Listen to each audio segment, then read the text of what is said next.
How you doing, my brother? This is the Bull Believer, Brother Manny. I'm checking in once again with a message that's going to spike your interest. So stay tuned all the way until the end so that you could hear the true message that I'm about to explain to you. And this message is going to be very opinionated. A lot of people are not going to agree with the things that I'm about to say. It may seem controversial, especially for the ones who are in the ministry and are probably in the leadership position. They're not going to agree with what I'm about to tell you.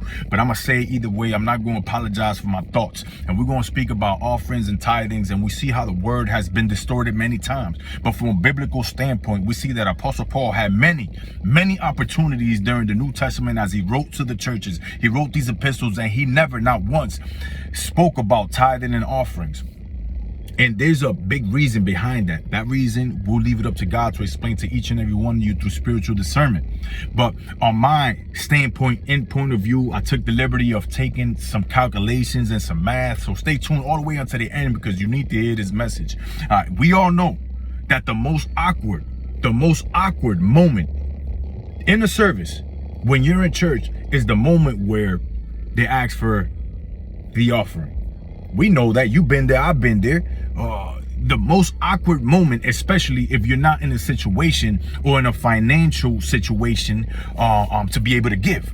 You understand? And we see all the members of the church stand up and put their envelopes for their tithing for the whole congregation to see, so that the whole congregation knows that they give a tenth of their earnings to the church. And they do this to manipulate the mind. They do this to seduce the mind into thinking that in order for you to be holy, that in order for you to be righteous, that this is what you have to do. Now, it is clearly known, for those who read the Bible, it is clearly known that an offering does not have to be a cash offering. An offering does not have to be monetary funds. Now, it is understandable as well that the church needs to function, that we need to provide for the ministry and things of this nature. It is understandable, but when it is distorted into thinking that a seed, a monetary seed planted to the church is going to reap benefits to you, this is an erroneous way of preaching the word. This is an erroneous way of getting people into the church and making them feel awkward, or making them feel that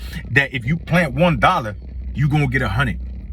You understand? This is a pure lie. This is a pure lie. This is not from God. My brother, this is not from God at all. And I've had many conversations with people who stand by. They stand 100% by tithing. They say that, it's only 10% of their income. So that 90% that they are left with is going to be multiplied by God. And I respect it. I don't agree with it, but I respect it. Now, most people not only give 10%, but they offer another, say, 5% in offerings to the church. So this is 15% of their annual income going into the church. And how much of this church is going back out into people in need? And this is where we need to get to. How much of this is really going back out to the people who are in need? So now I'm about to explain some of the calculations that I came up with, and these are rough estimates. You can play with these numbers however you want. You can adjust them a few percentages down. You can adjust these numbers a few percentages up, and this is basically something that's pretty standard. You could play with it however you want. In the church or congregation that you go to, you could count the members and count the people and count the visitors and try to come up with a math number. So I'm giving you like a template of more or less how much is going into the church by people who are being seduced into coming up off of their money. Now, we know that here in the United States of America, and we're just going to speak about mass for now, right? That the working class, the full-time working class, their annual income is around $40,000 to $50,000. This is what they take back home, $40,000 to $50,000 that they work full-time, right? And we have many disabled people who go to church. We have many people who are elderly, who are getting SSI, people who are getting disability, people who are getting pensions and things of this nature. So they're not making as much money as the working class, and they still giving 10% of that, and 10% of that will be, on an average, is probably like $7,200 to $12,000 annual salary for someone who is disabled. In addition to the benefits that they get, they get health care and whatever they get. And like I said, these numbers could be adjusted a little bit if you have more knowledge of people who are disabled and things of this nature. And then for part-time workers, we're looking at $20,000 to $25,000 as an annual salary. 10% of that as well. So if you total this amount by 3, right, it totals to $67,000 to $87,000 annually. Okay, now you take 10% of this annual income, $6,700 to $8,700 annually per person, right? And then you add another 5% as cash offerings to the church. That's another $3,350 to another $4,350. So the total approximate amount, right, is $10,050 to $13,050. So now you times this number by 100 members, and you're looking at 1.5 mil to 1.3 mil a year. So this is how much money is going into the church if you have 100 members, and these 100 members all give that 10% and an additional 5%. This is not counting cash offerings or donations or things of this nature that come from different places into the church. People who sow into the church, right? People who give these offerings as tax deductibles and things of this nature, right? So if we see this money coming into the church, and let's say a pastor decides to pay himself a six-figure salary of $100,000 a year, and $400,000 go into the church for its functions, water, light, ministries, everything in its totality, you're looking at $500,000. So where is the other $500,000 to $800,000 going? Okay, so I'm not looking at business. I'm not looking at the church as a business, but a lot of people do. This is a nonprofit organization that is very lucrative. You have men grabbing theology degrees to become pastors because they see the money in it. You understand? That's why we have so many mega churches with so many prosperity preachers who are basically selling dreams and taking all this money. We see the church is turning into a circus. You have very good speakers, very good performers who do not have God in their heart. So they swindling the people out of their money. This is why most of the people say, well, I don't want to go to church because I don't want to give my money to a crook. Now, this is not to say that every single pastor is a crook. This is not to say that every congregation is based on money. But when you clearly see that you're speaking and preaching about sowing a seed that's going to multiply your needs, sowing a seed, and with this seed, you will see everything that you need. Or another prime example is the first fruits, where you come and you give the first fruits, which technically is everything that you got. So you're going to sow this first fruit so that God can bless you throughout the year. But if you see a couple of months after everyone gives their first fruits, your pastor and your congregation is going on a vacation. Now, does that make sense to you? Come on, open up your eyes. You understand? The Bible in the New Testament does not speak about offerings or tithing and things like that. We offer our lives. You understand? The best offering that you could give God is obedience. The best offering that you could give God is turning away from your sins and becoming a new person. The best offering that you could give God is carrying up your cross and going out and doing what was meant for you to do. Nothing has to do with cash. Nothing has to do with monetary funds. You understand? So this is how the word has been distorted so much along, and where people see the money coming in, they're like, oh, wow. But I done spoke to people, man, people who've been hurting, who speak up, man, the most awkward moment is when they bring that basket around and I don't got no money. And sometimes they pass around 2 or 3 times. You understand? And I understand that there's many pastors that have full-time jobs and they work and have a full-time ministry. And that is a commendable act. But listen, when you preach about a word that says that God will provide, you mean that God's going to provide through your members? We need to sit here and analyze what it is that is going on around us before we continue to get schemed. Now, let's look at this from another standpoint. And I'm not looking at church as a business venture, but I know how to reverse my way of thinking. See, my mind is not locked in a box where I'm like, listen, this is the way it is and that's it. My mind knows how to think outside the box. As a matter of fact, I don't even see a box. So now we looking at it like this. So if I came up with these numbers and we have all this money, why is there people still not having cars? Why is there people still homeless? Why is there people still struggling with their bills? But yet every week they go out and give 10% of whatever they can.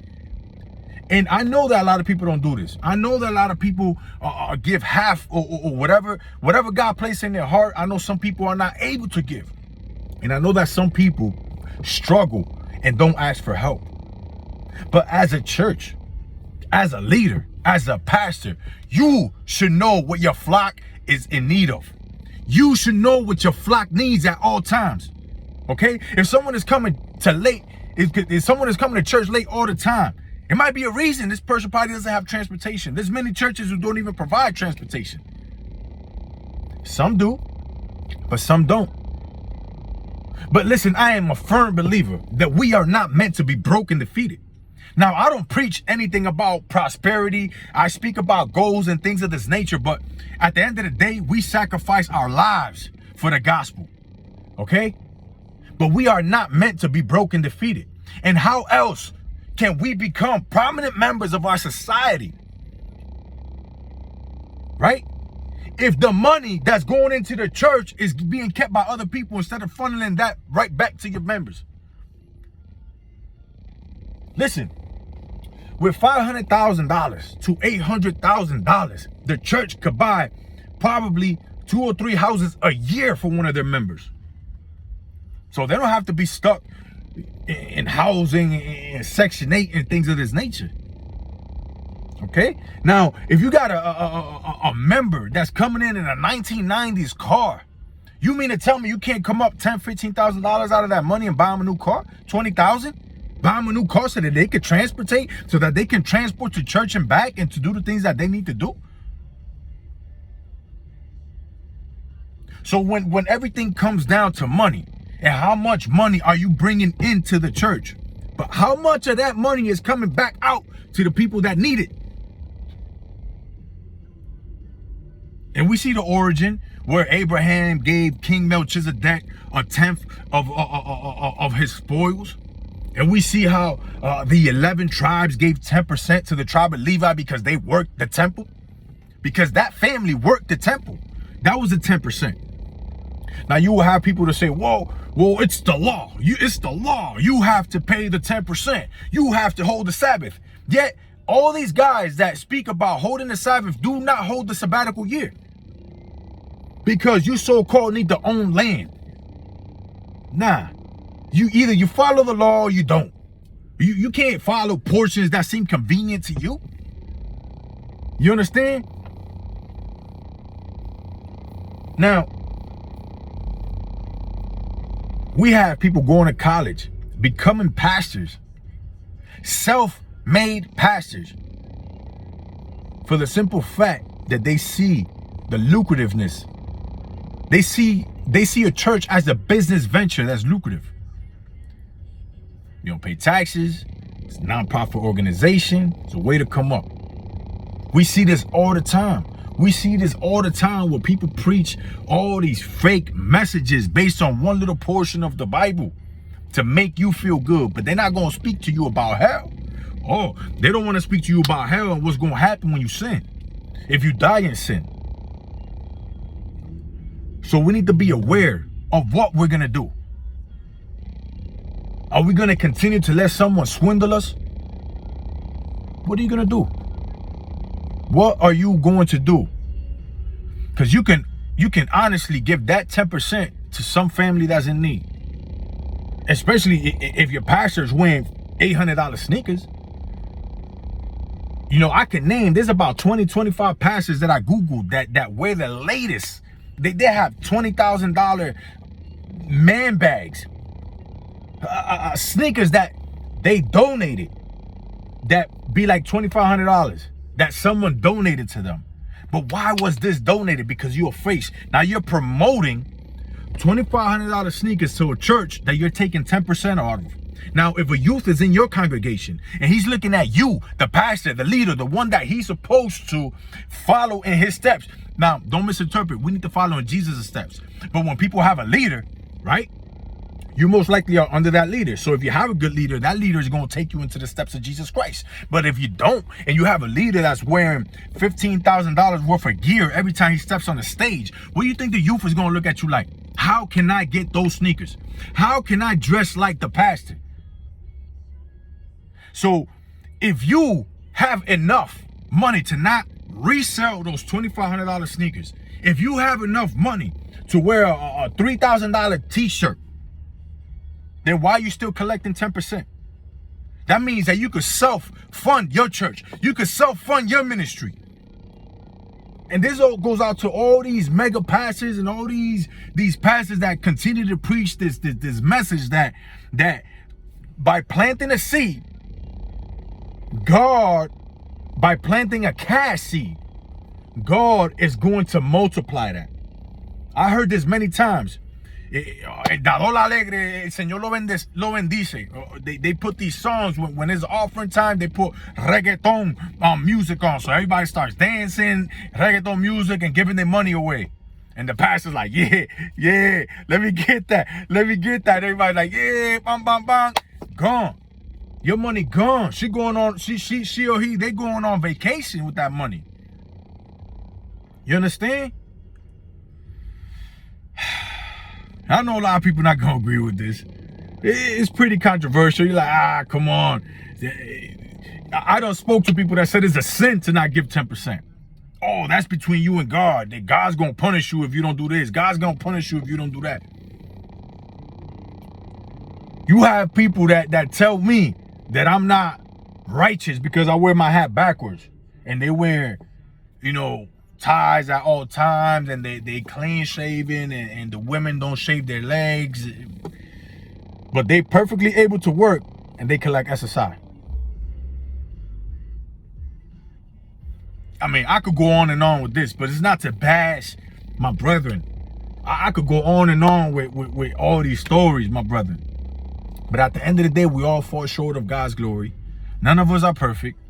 But we can't continue to be swindled out of the things that we put our blood, sweat, and tears to. You understand? We could put our money together and do great things for the ministry.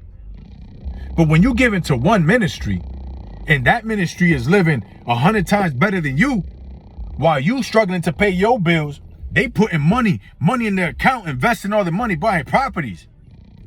And you can't even afford to fix your car? Something is wrong. Something is wrong. Your leaders should know what you need. Your leaders shouldn't allow you to be homeless. Your leaders shouldn't allow you to be carless. Take that into consideration. I love you in the agape love of Christ. Stay woke.